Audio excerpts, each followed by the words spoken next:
మంత్ర, యంత్ర, తంత్ర, మూలిక, రుద్రాక్ష, నవరత్న, హోమ, క్రియ, జ్యోతిష్య, వాస్తు, హస్త సాముద్రికాలచే బ్రహ్మాస్త్ర పరిష్కార మార్గం. శ్రేయం గురుదత్త. ఆత్మీయులందరికీ స్వాగతం. మనం అనుకున్నాం కదా, ప్రతి అమావాస్యకు మన పీఠంలో, ఈ దశమహావిద్య సిద్ధ పీఠంలో ప్రతి అమావాస్యకు కార్యక్రమాలు అనేటువంటివి ఉంటాయి. ముఖ్యంగా రుద్రాభిషేకము, తర్వాత ఈసారి అయితే మనము నవగ్రహాలకు సంబంధించినటువంటి విధానము, ఇవన్నీ కూడా ఎవరికైతే నవగ్రహ ఇబ్బందులు ఉంటాయి, ఏ గ్రహము ఏదో ఉంటుంది కదా, నవగ్రహ శాంతి, తర్వాత రుద్రాభిషేకంలో కొన్ని సంపుటీకరణలు చేసి మనం సంధించడము ఇత్యాది అన్ని కూడా ప్రతి అమావాస్యకి ఏదో ఒక కార్యక్రమం మొదటి నుండి చేస్తున్నాము. అయితే ఈ మధ్య శిష్యులు కూడా అడగడం మూలాన మనం వారిని కూడా పిలిపించడము, సమయానుకూలంగా పిలిపించడం జరుగుతుంది.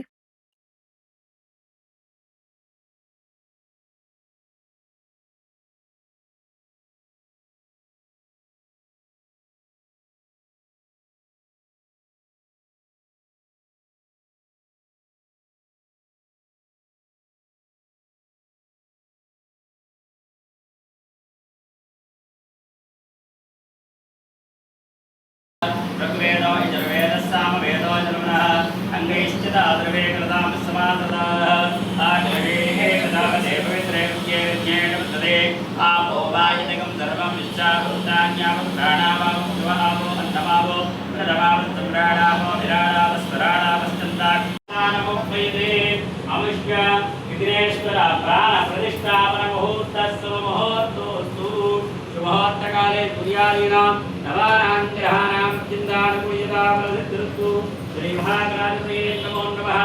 ध्यायामि ध्यानं ध्याननं भवदगणादेवनं गवत्रेण भवव्रतारक्षणं समाजनं योगविनाशकारणं नमामि विघ्नेश्वर पादपङ्कजं श्रीमहागणाधिपतये नमः। ओम दक्षिणदिग्भागे अधिदेवता प्राप्त्यधिदेवता लहिता श्री जगन्देवता वावाहयामि स्थापयामि पूजयामि मध्योक्तसारि बुजुर्ग नमस्कारं చేసుకుని చెప్పండి మమ బుధ అరిష్టేతు సంప్రాప్తే బుధ పూజాని చ కారయేతు తద్ధ్యానం ప్రవక్షయామి మమ బుద్ధి పీడోప ఉపశాంతయే విద్యస్తాగ్రే విజాగ్రే రక్షామూర్తే రఘుదేహావిద్యా श्रीमहागणाधिपतये नमो नमः।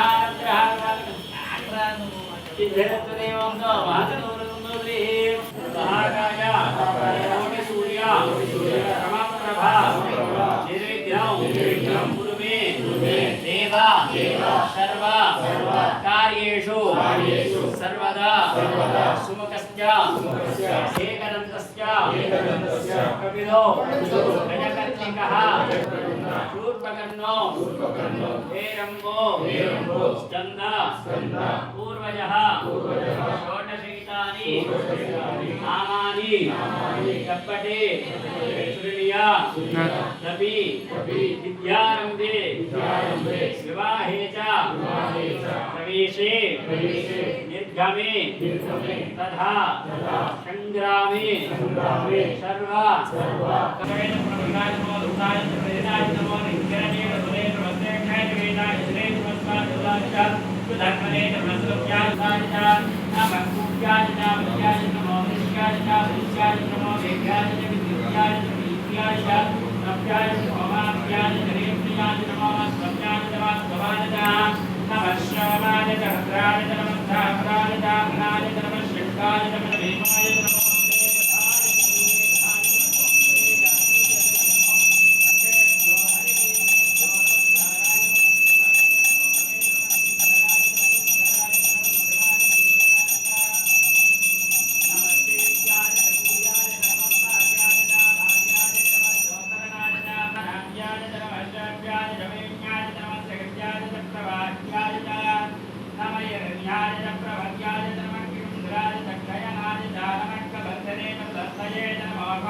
శ్రీయాయ చక్రీయాయ సర్వత్ర ఓం శ్రీ హ్రీం హ్రీం శ్రీ మహాలక్ష్మీ దేవతాయ నమో నమః ఆయాం స్థాపయామి యజమాన్యత్యాగామ్యార్థావృత్యర్థేన. ఇక్కడ ముఖ్యంగా 2 గంటల సాధన ఉదయం 9 వచ్చేటువంటి ప్రయత్నం చేయాలి. మనం కాస్త ఉదయాన్నే లేస్తే మనకి సమస్య అనేటువంటిది ఉండదు. ఉదయం లేసి మనం 9 ఇక్కడ ఉంటే 9 నుండి 11 వరకు ఒక 2 గంటల సాధన.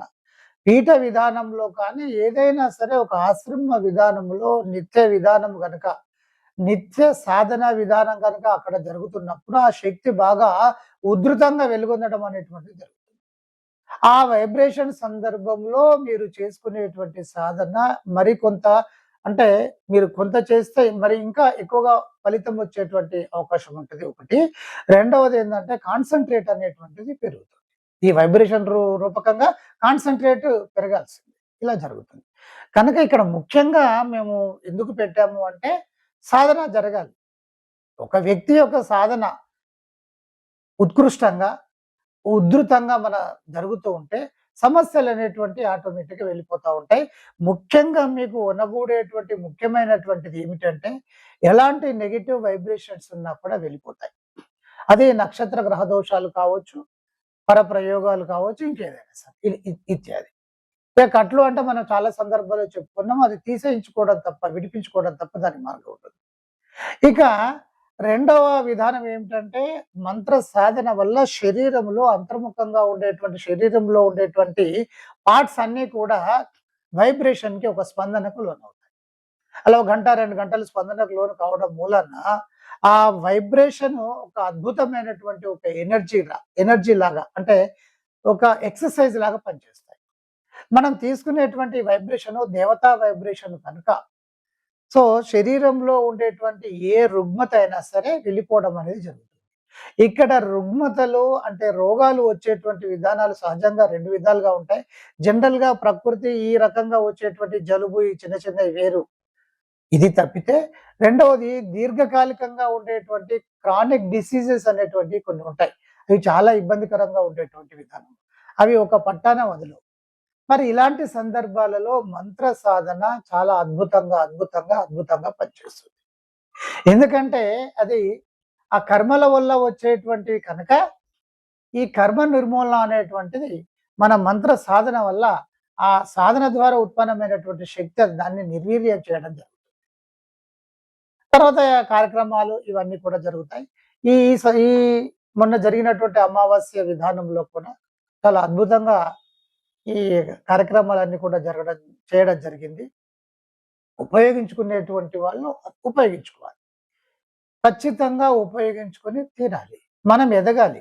మనం ఎన్ని సంవత్సరాలు ఉంటాం బిడ్డ? ఒక శ్రీశ్రీ మహాకవి అంటాడు, కన్ను తెరిస్తే జననం, కన్ను తెరిస్తే జననం, కన్ను మూస్తే మరణం, రెప్పపాటే జీవితం. మనం అనుకుంటాం 100 సంవత్సరాలు, 1000 సంవత్సరాలు, 100 సంవత్సరాలు, 70, 80 అని. ఏమి ఉండదు బిడ్డ. రోజు కొంతమందికి ఎంత బాధాకరంగా ఉంటుందంటే కొంతమందికి టైం పాస్ కాదు. ఒక్కొక్క క్షణము ఒక్కొక్క యుగం లాగా గడుస్తూ ఉంటుంది. సరే ఈ మధ్య మొబైల్ నెట్వర్క్ ఇలాంటివి వచ్చిన తర్వాత అవి చూసుకుంటూ ఉండడం అది ఏర్పడకుండా జరుగుతుంది. కానీ సహజంగా అయితే ఏ పని లేకుండా ఏ ఆలోచన లేకుండా ఏ పని లేకుండా దేనిపైన దృష్టి పెట్టినటువంటి వారికి క్షణము ఒక యుగం లాగా గడుస్తుంది. అలా కాదు, మీరు పనికి అడిక్ట్ అయ్యారు, శ్రమకు అడిక్ట్ అయ్యారు, ఒక డెవలప్మెంట్‌కు అడిక్ట్ అయ్యారు. వీటికి కదా మనం అడిక్ట్ కావాల్సింది. అలా అయిన సందర్భంలో ఏం జరుగుతుంది అంటే మీకు ఒక యుగం కూడా ఒక క్షణం లాగా ఒకరోజు అయిపోయిందా, ఉదయం లేస్తారు చకచక పనులు చేసుకుంటారు, సాయంత్రం అవుతుంది. ఆ పనిలోనే టైం అంతా వెళ్ళిపోతా ఉంటుంది. అయిపోయిందా సరే పడుకుంటారు, మళ్ళీ ఉదయం లేస్తారు, మళ్ళీ కార్యక్రమం. అంటే ఒక పనిని గనక మనం పెట్టుకున్నట్టయితే యుగాలు కూడా క్షణాల్లాగా గడుస్తూ ఉంటాయి. అలా మనం మన లైఫ్ స్టైల్‌ను మనం తయారు చేసుకునేటువంటి ప్రయత్నం చేయాలి. మరి ఇదంతా ఎందుకు అంటే మన డెవలప్‌మెంట్ కోసం. ఒక ప్రణాళికాబద్ధంగా మన జీవితాన్ని గనక మనం పెట్టుకున్నట్టయితే ఇటు దైవ సాధన, ఇప్పుడు దైవ సాధన ఎందుకు చేస్తాము? మనం చేసేటివి కొన్ని ఉంటాయి. మన వల్ల కానివి కొన్ని ఉంటాయి. మన వల్ల కొన్ని కావు బిడ్డ. మనం చక్కగా బైక్ మీద వెళ్తుంటాము, కారులో వెళ్తుంటాము రోడ్ నుండి. పక్కోడు వచ్చి మనకు డాష్ ఇస్తే మనం ఏం చేస్తాము? దాన్ని ఎవరు ఏం చేయగలుగుతారు? కొన్ని ప్రకృతి చిన్న చిన్న అంటే చిన్న చిన్న వాటికే ఇబ్బంది కావడం అనేటువంటిది జరుగుతుంది. ప్రకృతి వైపరీత్యాలు కావచ్చు, ఇలాంటియన్నీ కూడా సాధకులను ఏదో రకంగా మనల్ని బయటపడేసేటువంటి ప్రయత్నము దైవశక్తి చేస్తుంది. ఇక్కడ మీ జీవితము ఒక 100 సంవత్సరాలు అంటే అదేమంత సమయం కాదు. ఈ సమయాన్ని మీరు సద్వినియోగం చేసుకోవాలి. మీరు ఈ భూమిపైకి ఎందుకొచ్చారు? దాన్ని సాధించేటువంటి ప్రయత్నం చేయాలి. భూమిపైకి కామన్‌గా ఇప్పుడు తినడము, భోజనం మనం చేయడము, రకరకాలైనటువంటి పదార్థాలు తీసుకోవడము కదా! తర్వాత సరైనటువంటి ఒక నిద్రపోవడము, సంసారిక విధానము, ఈ జనరల్‌గా ఇవన్నీ జంతు విధానంలో కూడా ఉంటాయి బిడ్డ. మరి మనిషికి, జంతువుకు తేడా ఏమిటి? ఇవే కాదు. ఇంకా బియాండ్ దట్ వీటిని మించి ఉంటుంది. ఒక సంకల్పం ఉంటుంది. మనం మనుషులం కనుక మనకు అపారమైనటువంటి శక్తి సామర్థ్యాలు ఉపయోగించుకునే విధానం ఉంటుంది. జంతువులకు, పక్షులకు అంత ఉండదు. వాటికి లిమిటేషన్ ప్రకృతి ఎంత పెట్టాలో అంత పెడుతుంది. అవి తప్ప ఇంకా వేరే చేయలేవు. కానీ మనం అనంతమైనటువంటి శక్తిని ఉపయోగించుకునేటువంటి విధానము ప్రకృతి మనకి ఇవ్వడం జరిగింది. దానిని మనం ఉపయోగించుకొని తీరాలి. ముందుకు వెళ్ళాలి. మీరు అద్భుతంగా ఉండాలి. మీ కుటుంబాన్ని అద్భుతంగా మీరు తయారు చేసుకోవాలి. అలాగే సాధ్యమైనంత వరకు మీరు సొసైటీకి అంటే ముఖ్యంగా ఈ మూగ జీవాలకు గానీ, పక్షులకు కానీ ఇలాంటి వాటికి మీరు ఎంతవరకు మేలు చేయాలో అంతవరకు చేయండి. అలాగే మీ పరిధిలో ఇక్కడ మనము ఎంతవరకు ముందుకు వెళ్ళాలో ఎవరికైనా హెల్ప్ చేయాలి అనుకుంటే మనుషులకు మనము ఎంతవరకు చేయాలో అంతవరకు చేయాలి. తల మీదకి తెచ్చుకునేటువంటి విధానం ఎప్పుడు కూడా పెట్టుకోకూడదు. ఎవరో జాలి పడితే నా దగ్గరకు వస్తుంటారు కదా! ఏదో జాలిపడి 4 సార్లు ఇంటికి తిరగగానే 10 లక్షలు ఇచ్చేస్తారు. ఇంకా అటే రేపిస్తాం, మాపిస్తాం, పొద్దునిస్తాం, సాయంత్రం ఇస్తాం. సరే ఇచ్చేవారు ఉండొచ్చు. కానీ ఇవ్వని వారే ఇది కలియుగం గనుక అధర్మం ఎక్కువగా ఉంటుంది కనుక ఆ పరిస్థితి ఉత్పన్నమవుతుంది ఒకటైతే. రెండవది నిజంగా ఇచ్చేటువంటి పరిస్థితి మంచి గుణం వాళ్ళకు ఉన్నప్పటికీ కూడా వారే విపరీతంగా కష్టాలలో ఉండి ఇవ్వలేనటువంటి పరిస్థితులలో వాళ్ళు ఉన్నప్పుడు మీరేం చేయగలుగుతారు? అందుకని మీరు ఇతరులకు సహాయం చేయాలి. ఎంతవరకు చేయాలో అంతవరకు చేసేటువంటి ప్రయత్నం చేయాలి. ఒకానొకప్పుడు ఇప్పుడంటే రూల్స్ మార్చారు. ఇంతకుముందు ఏంటంటే ఎవరికైనా యాక్సిడెంట్ అయితే సరే వారిని గనుక హాస్పిటల్ గనుక తీసుకువెళ్ళినట్టయితే మీరు అక్కడ ఎందుకున్నారు? సో అంటే చట్టము తన రూల్స్ ప్రకారం తను వెళ్ళాలి కదా! ఈ ఇలా కూడా మీరు 4 సార్లు వెళ్ళడము, హాస్పిటల్‌కి వెళ్ళడమా, లేకపోతే పోలీస్ స్టేషన్‌కి వెళ్ళడమా, మరి ఫార్మాలిటీస్ అని అంటే ఫార్మాలిటీస్ అంటే ఇక్కడ వారు అడిగేటువంటి అన్నీ కూడా మనము చెప్పాల్సిన అవసరం ఉంటుంది కదా! ఇవన్నీ కూడా ఉంటాయి. ఈ అందుకని ముందుకు వెళ్ళేవారు కాదు ఎక్కువగా. కానీ ఇప్పుడు మార్చేశారు చట్టాలు. ఇప్పుడు 108 వస్తుంది. మనము మీద వేసుకొని వెళ్ళొచ్చు. ఇప్పుడు ఏదైనా జరిగితే మనము ఒక వీడియోస్ తీసేసుకొని మనం పెట్టుకోవచ్చు. ఇప్పుడు ఇప్పుడు పద్ధతులన్నీ వేరుగున్నాయి. అంటే మనము కొన్ని సందర్భాలలో సహాయము చేయడానికి ప్రయత్నం చేస్తే అది మనకు మంచే జరుగుతుంది. కొంత ఇబ్బందికరంగా కూడా తాత్కాలికంగా ఉంటుంది. సో ఇవన్నీ కూడా మన మనసులో పెట్టుకొని మీరు, మీ కుటుంబము శక్తివంతంగా మారండి. తర్వాత ముఖ్యంగా ఇతరులు అనేటువంటి విధానంలో మీ ధర్మాన్ని మీరు ఉపయోగించుకునేటువంటి, మీ ధర్మానికి మీరు సపోర్ట్ చేసేటువంటి ప్రయత్నం చేయాలి. అరే క్రిస్టియానిటీకి సపోర్ట్ చేస్తున్నారు. ముస్లిమ్స్‌కి సపోర్ట్ చేస్తున్నారు. హిందువులు ఎంతమంది మరి హిందువులకు సపోర్ట్ చేస్తున్నారు? ఏదన్నా ఒక చిన్న ఇష్యూ అయింది అంటే ఇప్పుడు భోపాల్‌లో ఇక్కడ మధ్యప్రదేశ్‌లో ఇండోర్‌లో ఏదో లవ్ జిహాద్‌కు సంబంధించినటువంటి విషయాలలో ఒక అమ్మాయిని, హిందూ అమ్మాయిని లాడ్జ్‌కి తీసుకువెళ్తున్నారు అనేటువంటిది ఇన్ఫర్మేషన్ బయటికి రాగానే బజరంగ్ దళ్ ఇలా కొంతమంది హిందూయిజానికి సపోర్ట్ చేసేటువంటి వారు అక్కడికి వెళ్ళారు. వెళ్ళినప్పుడు చూడు ఇది ధర్మం. మనల్ని మనం కాపాడుకోవాలి. వారంతా ఇస్లాంకి సంబంధించినటువంటి వాళ్ళంతా ఒక గ్రూప్ వచ్చారు. ఒకతను డైరెక్ట్‌గా స్టేట్మెంట్ ఇచ్చాడు. ఆ స్టేట్మెంట్ అంతా వీడియోలలో రావడం జరిగింది. ఈ వీడియోలలో నేను చూస్తూ ఉంటాను కదా అప్పుడప్పుడు. దానికి అది పర్ఫెక్ట్‌గా నేను చూసిన తర్వాతనే చెప్పడం జరుగుతా ఉంటుంది. ఊరికే చెప్పడం జరుగుతుంది. అందులో ఏం చెప్పారు అంటే డైరెక్ట్‌గా అవును మేము లవ్ జిహాద్ చేస్తున్నాము. మేము ఏ విధంగా చేయగలిగేటువంటి సామర్థ్యం మాకుంది. మేము చేస్తాము. కానీ మేము చట్టాన్ని గౌరవిస్తున్నాం కనుక మాకు అవకాశం లేదు కనుక మేము లవ్ చేస్తున్నాం. బాజాప్తగా వచ్చేస్తారు. ఇక మరి రేపు హిందువు అనేటువంటి వాళ్ళు ఉంటారా? హిందూయిజం గనుక లేకపోయినట్టయితే మనము స్వతంత్రంగా మీరు జపం చేసుకోవచ్చు, పూజలు చేసుకోవచ్చు. ఆ! ఆకారాన్ని, నిరాకారాన్ని మీరు చేసుకోవచ్చు. ఆకారాన్ని పూజించొచ్చు, నిరాకారాన్ని చేయొచ్చు. మీరు నాస్తికులుగా ఉండొచ్చు, ఆస్తికులుగా ఉండొచ్చు. నమ్మొచ్చు, నమ్మకపోవచ్చు, హేతువాదులు కావచ్చు. అన్ని విధాలను యాక్సెప్ట్ చేసేటువంటి విధానం మనకు ఈ సనాతన ధర్మంలో ఉంది. మిగతా ఏ ధర్మాలలో ఇది ఉంది? వారి యొక్క పుస్తకంలో ఏమైతే ఉంటుందో అవే ఇంప్లిమెంట్ చేస్తారు. ఇలాంటివి ఉండవు కదా! ఇప్పుడు ఇస్లాం కంట్రీలలో నాస్తికత్వం ఉందా? పోనీ వేరే మతస్థులకేమైనా సపోర్టింగ్ ఉంటుందా? ఉండనియని. మనమైతే మైనారిటీ అని చెప్పేసి హ్యాపీగా ఉండనిస్తున్నాం. మనం వేరే కాడ ఉండనిస్తారా? మా ధర్మం తప్ప ఇంకా వేరే దానికి అసలు ఆస్కారమే లేదని చెప్తారు కదా! వేరే లేనే లేదు. కల్మా చదివితేనే ఉండడము. క్రిస్టియన్స్‌లలో కూడా వాళ్ళ ధర్మం ప్రకారం వాళ్ళు వెళ్తుంటారు.